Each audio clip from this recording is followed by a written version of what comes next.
It is Tuesday, November 4th, and this is Fox and Friends First, happening right now at 4 a.m. here on the East Coast. A final salute to a commander-in-chief, political leaders, and the American public saying their final farewells to the late President George H.W. Bush. We are live as Washington and the country comes together to honor an icon and a hero. Plus, a second MS-13 gang member caught illegally crossing the border in just 1 week, and you won't guess which sanctuary city he was heading for. They made my Christmas, so thank you. This came as a really true blessing.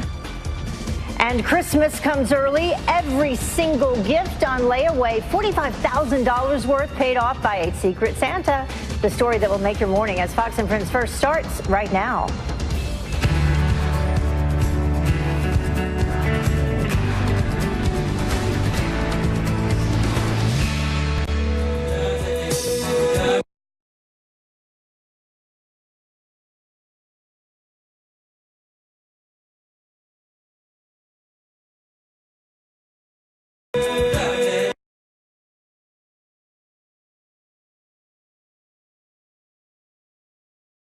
Tuesday morning. I'm Heather Childers. Thank you so much for starting your day with us. We begin with this, the American public saying their final goodbyes to President George H.W. Bush today. There's a live shot of Capitol Hill. President Trump and the First Lady paying their respects to our 41st president ahead of tomorrow's state funeral. Doug McElway is live for us in Washington. As our nation honors President Bush, people have been passing along their respects through social media, also sharing their stories just across the board. And some of those stories really have been tremendous. The images as well. We will bring much more on all of this to you coming up in just a few minutes, so stay tuned for all of that. But in the meantime, just a couple of headlines before we get to that. A Fox News alert. An MS-13 gang member nabbed at the border for trying to enter the U.S. illegally. Agents arresting Manuel Lopez Gomez near the Arizona-Mexico border. 2 other illegals and an American also arrested. The group telling agents that they were traveling to Los Angeles for work. Well, last week, agents arrested another MS-13 gang member at the California-Mexico border. And overnight, nearly 24 migrants give up on waiting for asylum and jump the border fence in Tijuana. According to Reuters, most of them surrendered to Border Patrol. Asylum seekers caught entering the country illegally, and they may have their cases heard quicker than those who wait. A federal judge recently blocked the White House from denying asylum claims to those who enter the country illegally. Well, the shutdown showdown pushed back. Congress expected to vote on a 2-week extension to keep the government running until just before Christmas. Todd Pyro joins us now live with the latest on this, including President Trump's threat to shut down the entire U.S. border if he doesn't get money for the wall. Good morning, Todd. Good morning to you, Heather. Congress giving itself 2 more weeks to come up with a spending bill. If you remember, the initial deadline was this Friday, but White House aides say the House and Senate have agreed to push that back to December 21st. President Trump amping up the pressure to get $5 billion for the border wall, tweeting, quote, "We would save billions of dollars if the Democrats would give us the votes to build the wall. Either way, people will not be allowed into our country illegally. We will close the entire southern border if necessary. Also, stop the drugs." Some Democrats not happy about the extension. I wish we could have finished this week. Senator Shelby and I were ready to finish this week. If everybody just stay around and do their work, we can get it done. But other lawmakers echoing the president's call for a delay to hammer out funding for border security. It's fundamental common sense. We've got to secure our borders. And the fact that you've got Democrats, refusing to allocate the resources necessary to do that, I don't think the American people are going to be too happy with. Meanwhile, Homeland Security Secretary Kirstjen Nielsen met with the new foreign minister of Mexico yesterday. The two holding talks about the wave of migrants seeking asylum at the border. No official agreement announced on how both countries can combat the caravan crisis. The new funding deadline of December 21st is expected to be voted on by the end of this week. So even though it's the 12th month of the year, Heather, business continues on in D.C. It sure does. And we have several people coming up in a couple different segments talking about migrants and immigration. So much more on that coming up in this hour. Thank you so much, Todd. No problem.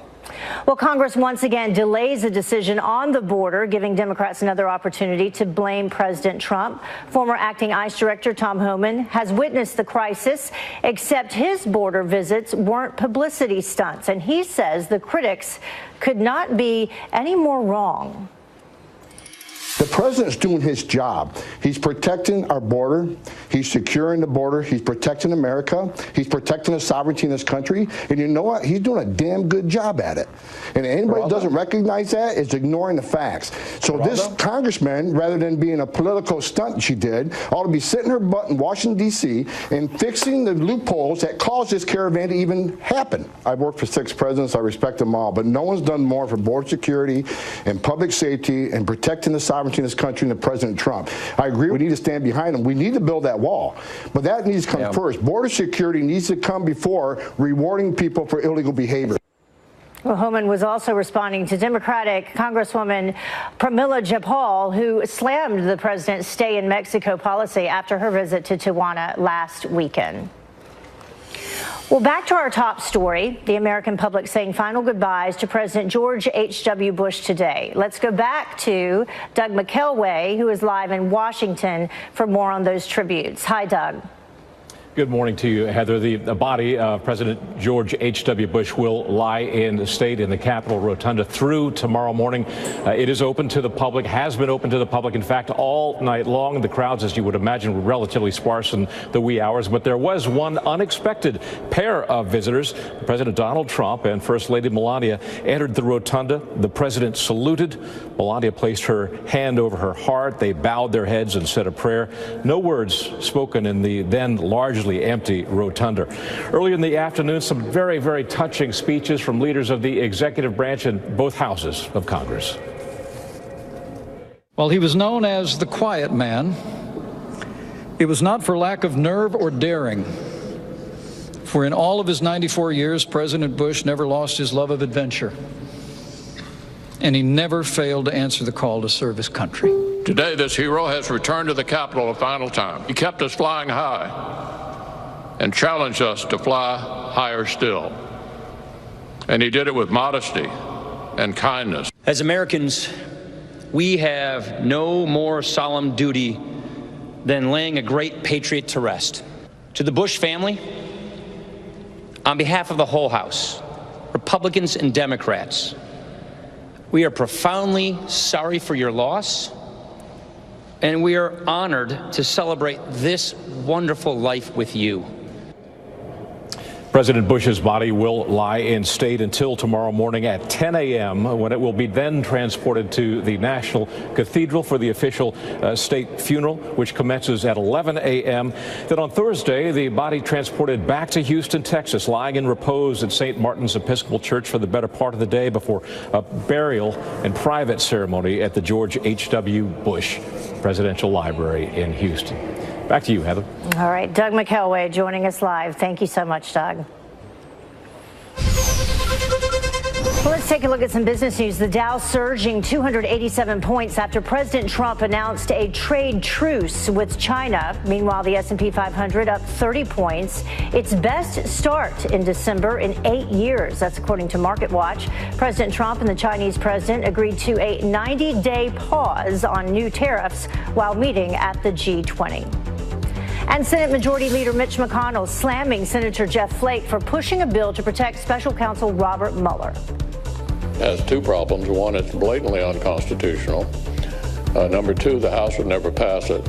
And if the House did, the president would never sign it. So it strikes me as what I would call a futile gesture. Not the first time we've heard this criticism from him of Flake refusing to vote for the president's judicial nominees until the bill comes to the Senate floor. Now, Republicans have already blocked a vote on the measure. And a new report claims Paul Manafort tried brokering a deal to bring Julian Assange to the U.S.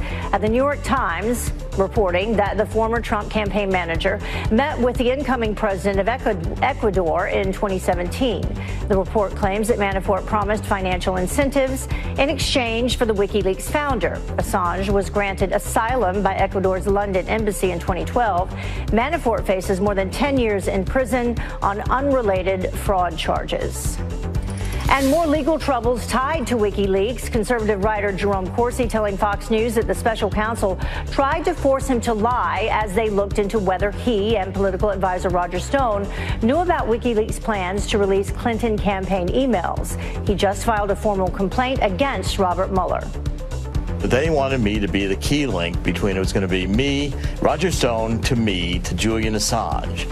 And then they'd have all their collusion together. It would be Roger Stone to Steve Bannon to Donald Trump and coordination with Assange. I'd never met Assange. I've never talked to Assange or emailed him. And I have no contact with anyone who is in touch with Assange. And the prosecutors refused to believe this.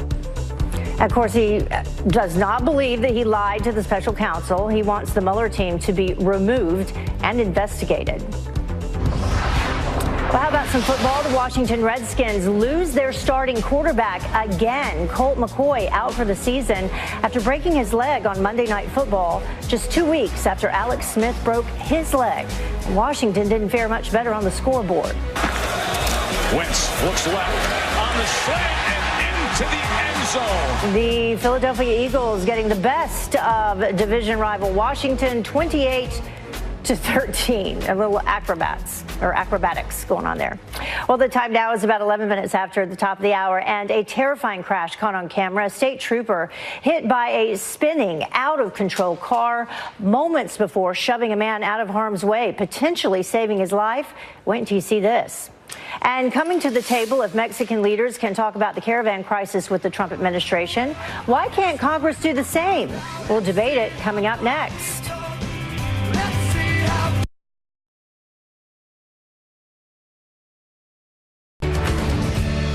Welcome back to Fox and Friends First. Homeland Security Secretary Kirstjen Nielsen closing out meetings with Mexico's new foreign minister as both nations work out a solution to the migrant crisis. So, if Mexico's left-leaning administration can work with immigration hardliners in President Trump's cabinet, why can't Congress follow suit? Here to debate, GOP strategist and former political director of the Republican Party of Texas, Ash Wright, and political analyst Rochelle Ritchie. Thank you both for joining us. We appreciate it this morning. Good morning. So, thanks for having me. Let's begin with you, Ash. Why can't they work with President Trump if it seems that Mexican officials are at least willing to try?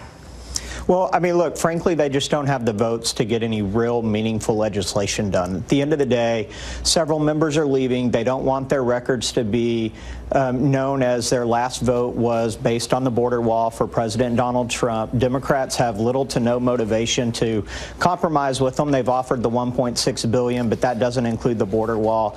And as you know, President Donald Trump is adamant that he gets the $5 billion for the border wall. And so at the end of the day, they just don't have the support and the vote that they need in Congress to get anything done. Yeah, Rochelle, the Senate GOP, they have 51 seats in the chamber. They need 9 Democratic votes to pass the spending bill. If they do it, which has been pushed back now to just, I think, December 21st, so right before Christmas. What is your opinion on it? Well, I really think that until we have permanent solutions to immigration, to illegal immigration, we're going to continue to see these fights over temporary fixes. And I think that is the problem. And I think that Mexico obviously is not going to be very supportive of helping to pay for any sort of immigration or border security. And I think that the Democrats actually could possibly use this as an opportunity to stall because they're going to get control of the House in January. And that's going to make it even that much harder for the president to get his funding. But look, I think we could have avoided this situation that we're seeing here at the border had in 2013 the Republicans supported Schumer's proposal of $40 billion, which would have meant 40,000 additional border agents serving on the border. Let's take a look at what Mexico's foreign minister had to say. This is a tweet. He said, leaving the Mexican embassy in Washington, very productive conversation with the team that daily serves our country in the capital of the United States of America. Gratitude and recognition to them. But can you ever imagine getting a tweet like that from, say, Chuck Schumer, Ash?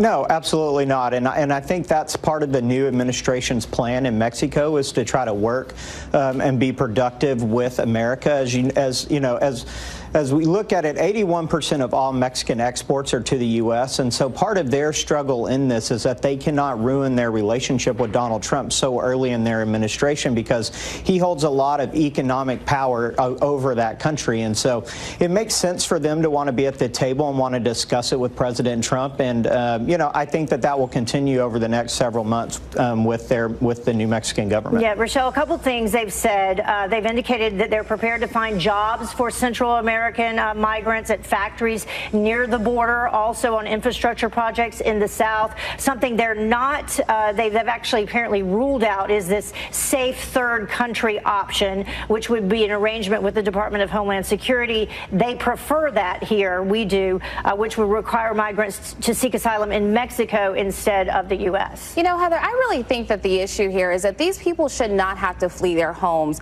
in order to feel safe in their communities. They should be able to stay in Mexico or wherever they live and enjoy a happy, safe life. And so I think that we cannot just open our borders in this way and make this a solution to this. We have to find a way how we can help these people in the countries that they live. No one should have to walk 2,000 miles with their child to have an economic opportunity or to feel safe in their community. So I think at some point the United States has to hold these countries accountable and say, look, what are you doing? You need to make sure that your people are okay and that they're safe and that they don't have to necessarily come here to have a happy life. All right. Ash, Rochelle, thank you so much. We appreciate you joining us. Thank you. Thank you. All right. Well, the time now is about 20 minutes after the top of the hour, and a sunny overseas birthday celebration turns into a nightmare. The search for a Florida woman in Costa Rica taking a tragic turn, the grim discovery overnight. Yes, we have a Meshuggah leader in Washington. But remember that America is more than just Washington or one leader. And the governor takes aim while Arnold Schwarzenegger is slamming President Trump again.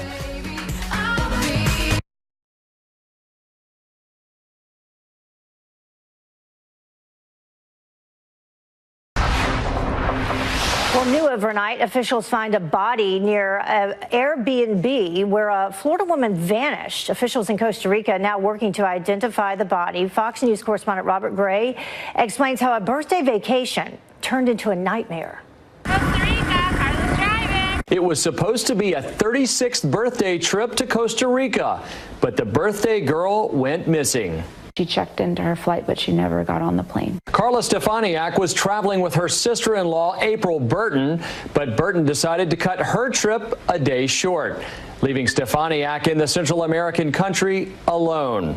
Now, unanswered questions surfacing about the final moments before she disappeared. I do feel, guilty because I left earlier. After Stefaniak dropped her sister-in-law off at the airport, she checked into an Airbnb in San Jose where she planned to stay until her flight the next day. Stefaniak was in contact with Burton and another friend throughout Tuesday, but then the communication abruptly stopped.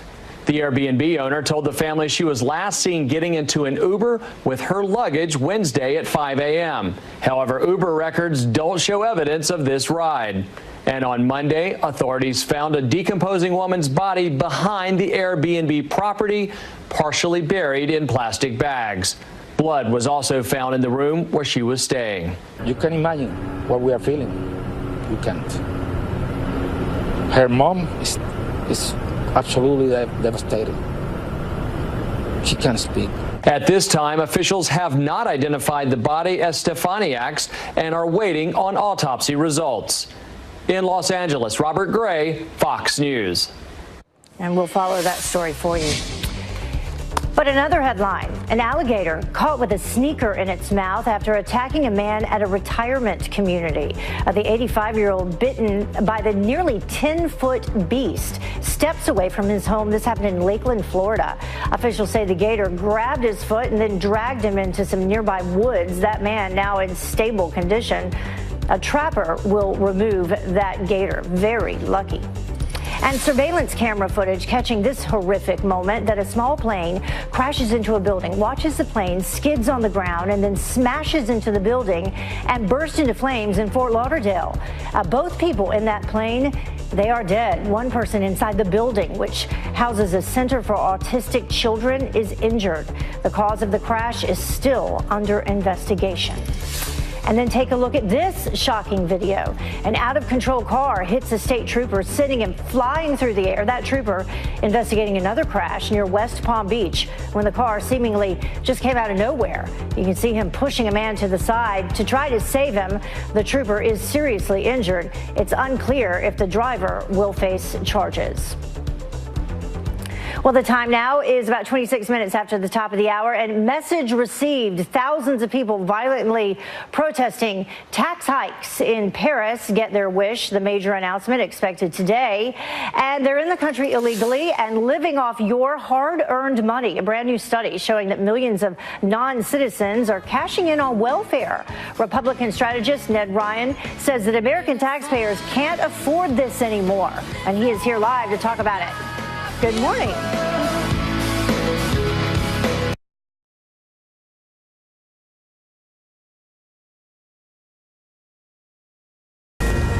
Welcome back. You're watching Fox and Friends First, half past the top of the hour, and we're back with this Fox News alert. The U.S. is urging Europe to slap new sanctions on Iran. The Trump administration condemning the country's latest ballistic missile test that happened over the weekend we told you about. The missiles capable of carrying nuclear warheads is in violation of a UN resolution. Iran claims the test was purely defensive. Secretary of State Mike Pompeo plans to address the matter when he meets with NATO allies in Brussels today. The U.S. pulled out of the 2015 Iran nuclear deal and reimposed sanctions earlier this year. The head of the CIA is heading to Capitol Hill today. Gina Haspel will brief a small number of senators behind closed doors on the death of Saudi journalist Jamal Khashoggi. She's expected to discuss Saudi Arabia's role in the October murder inside the Saudi embassy in Turkey. Officials on both sides of the aisle were concerned about Haspel's absence from a session with Secretaries Pompeo and Mattis last week. And French President Emmanuel Macron will suspend tax hikes on fuel amid violent protests over his climate change agenda. Local media reporting that the prime minister will announce the suspension later today. This comes after weeks of violent protests throughout the country as protesters pull out of a meeting with government officials. French ambulance drivers have joined the movement, using dozens of emergency vehicles to block the French National Assembly building. Protesters are calling for Macron's resignation. And Vladimir Putin will not be stepping on American soil anytime soon. A potential trip to Washington is, quote, now out of the question. That's according to Russian state media. President Trump extended an invitation when the two world leaders met for a summit in Finland over the summer. The president canceled a meeting with Putin, of course, you know, at the G20 summit just last week over Russian aggression against Ukraine. And the Chinese scientist behind genetically edited babies is apparently missing. His former employees say reports of his arrest are not true and that he has not been seen since last week. Chinese government officials called for the scientist to stop his work, calling it illegal and unacceptable. The first gene-edited babies were born last month, and there's another baby reportedly on the way. Gene editing is banned in the U.S. And the Grammys postponing its nomination announcements in honor of President George H.W. Bush. It was scheduled for tomorrow morning, but will now take place on Friday instead, so it does not conflict with the 41st president's state funeral. The Grammy Awards ceremony is scheduled, by the way, for February 10th in Los Angeles. Well, nearly two-thirds of illegal immigrants estimated to be living in the United States, nearly two-thirds are currently on welfare. And you guessed it, the American taxpayers, you and I, we're footing the bill. The numbers come from census analysis compiled by the Center for Immigration Studies. So how can millions of illegal immigrants cash in on programs that are supposed to help Americans in need? Here now to weigh in is the founder and CEO of American Majority, Ned Ryan. Thank you so much for joining us this morning. We appreciate it. So does this surprise you at all? No, absolutely not. And the thing that's staggering, too, when you look at that 63% of these households are on some form of welfare. If they've been here for longer than 10 years, it goes to 70%. And you realize when you look at some of these numbers that it's costing the American taxpayer about $116 billion a year when you look at education and welfare, all of the things that we are doing to fund these illegal immigrants being in the country. And so I wrote a piece actually for Fox News yesterday, really asking people when they're saying when they come to the border, a lot of people on the left, but even some on the right, well, for humanity's sake, we need to continue to accept these immigrants coming and claiming asylum. It's our moral responsibility. It's our moral responsibility. What about our moral responsibility for the American taxpayer? What about my moral responsibility and the humanity of my children, the future of our country? What about the humanity of the American veteran, who I don't think is adequately taken care of or given the respect or care that they need? And so I think we need to start asking these questions of both Republican and Democrat leadership, because let's face it, we got to this place because of an unholy alliance between Democrats and Republicans. And if we continue to have a broken immigration system and essentially an open welfare system, we are looking at a very grim economic future. Yeah, and grim numbers. Let's bring them up for people at home so you can actually see them, because this really brings it home. We mentioned the 63% of non-citizen households, 50% of naturalized citizens and households, and then 35% of native households. No, and the other thing that we have to also look at in dealing with the immigration situation, we have to deal with chain migration as well, because we know that people are coming. We're going to have 7 to 8 million more coming in via chain migration over the next 20 years.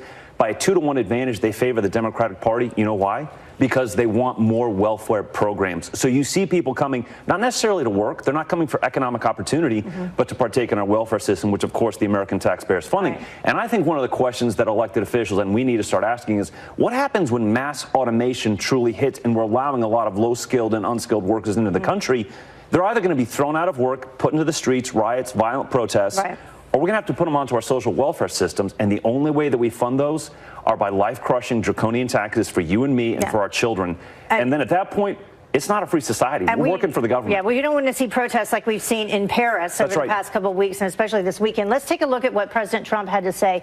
He said that we would save billions of dollars if the Democrats would give us the votes to build the wall. Either way, people will not be allowed into our country illegally. We will close the entire southern border if necessary. Also, stop the drugs. So if we got funding for the border wall, which Chuck Schumer has said, you know, he would pony up 1.6, but that's not for the physical wall itself. That's for border security. President Trump wants $5 billion. Which is not enough. Right, exactly. We're looking at probably more than 23 to 25 billion to actually get a fully funded, physical wall in as many places as possible, and then the rest of the board secured as best that we can. It's pretty amazing to me how Democrats have changed their tune. A lot of these, including Chuck Schumer in the past, have voted for funding for the wall, have voted for border security. And I think you're seeing a lot of change, not only because of the different dynamics of who's actually funding Democrats now, the hard left, not only the funding, but the grassroots. And who's in office, who's the president. Also that, but also they're realizing too, again, with chain migration, some of these other things, these are some of their votes in the future that will give them even greater political power. And so you look at Democrats, they're doing this for political power. And some of the Republicans that have been for this broken immigration system, they're doing it for short-term business gain. So delay on purpose. Delay on purpose. Yeah, which that should anger Americans. And I made this argument in the Fox News piece. It is deeply immoral for any leader, Republican or Democrat, to prioritize or say that the humanity of other people besides the American taxpayer and American voter should be prioritized. It is deeply immoral. And I think we need to start really calling them to account, not only in the elections, but also constantly talking to them and saying, this is a winning issue. If you look at some of these other numbers, 62% of people think that we need to actually reduce the numbers of legal immigration. And so immigration's a winning issue. This is one of the reasons Donald Trump got elected. I think Republicans need to really start taking a hard look at this and embracing and saying, we need to do this in a responsible manner. We need to secure our border. And then we need to really take a hard look at who's actually coming into the country. How are we addressing that in a responsible way? Right. Border security, China, his two huge issues that he ran on. So we'll see what happens. Ned, they can get your op-ed piece on foxnews.com right now. That's right. I know people will enjoy it. Thank you. Heather. Well, the time now is about 20 minutes until the top of the hour, and neither snow nor rain can stop them from delivering your packages. But the U.S. Postal Service now pressing pause this week for a very big reason and a good reason. Plus, apparently President Trump's administration has been, quote, criminal from the start. The brand new swipe from Alexandria Ocasio-Cortez.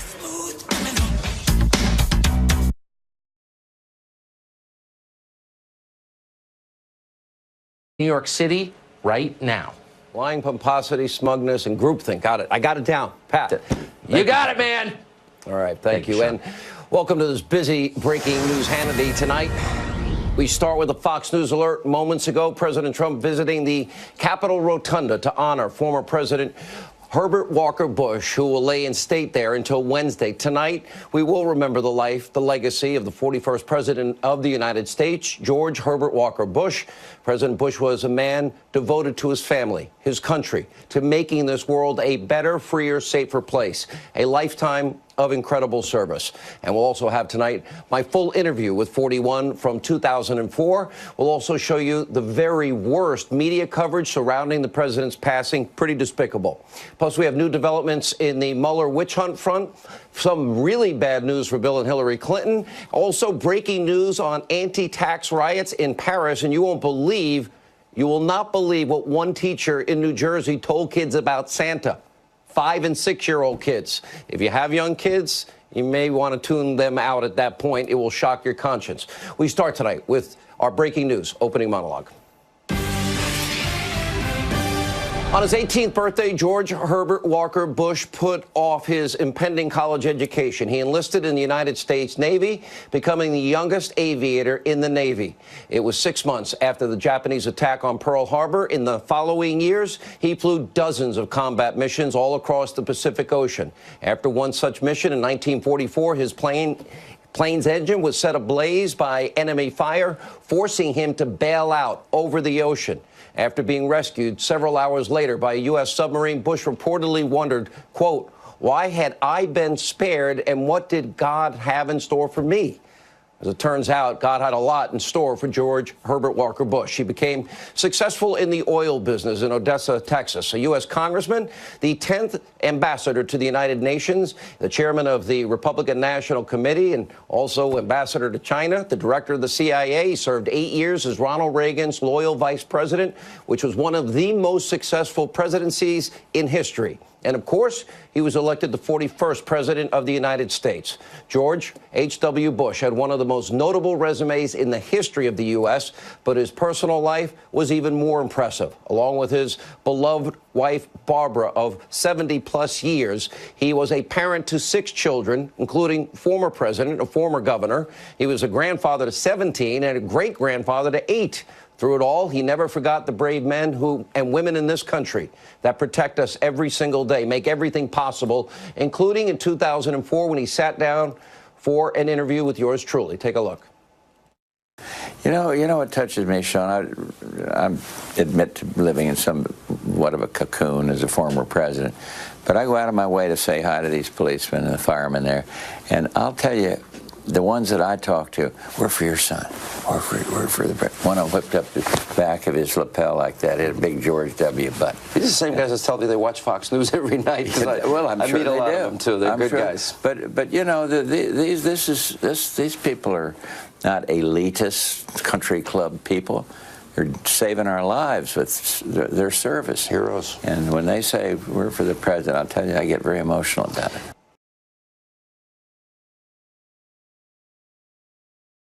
He saw the collapse of the Soviet Union after a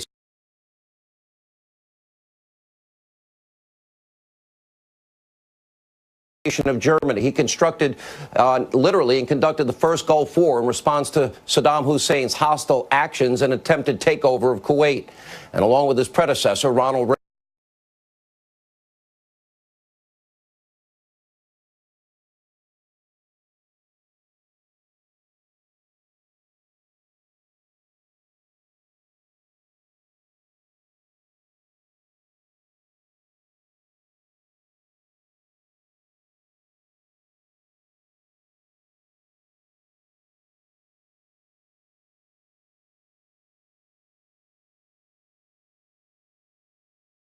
for not taking out Saddam Hussein after he decimated the Iraqi army in Kuwait in a very short period of time. He was also attacked on the issue of his no new tax pledge. You might remember it was the infamous read my lips, no new tax moment. And like every Republican president since Ronald Reagan, Bush encountered a media that was actively rooting against him. And it's only gotten worse since then. Take a look.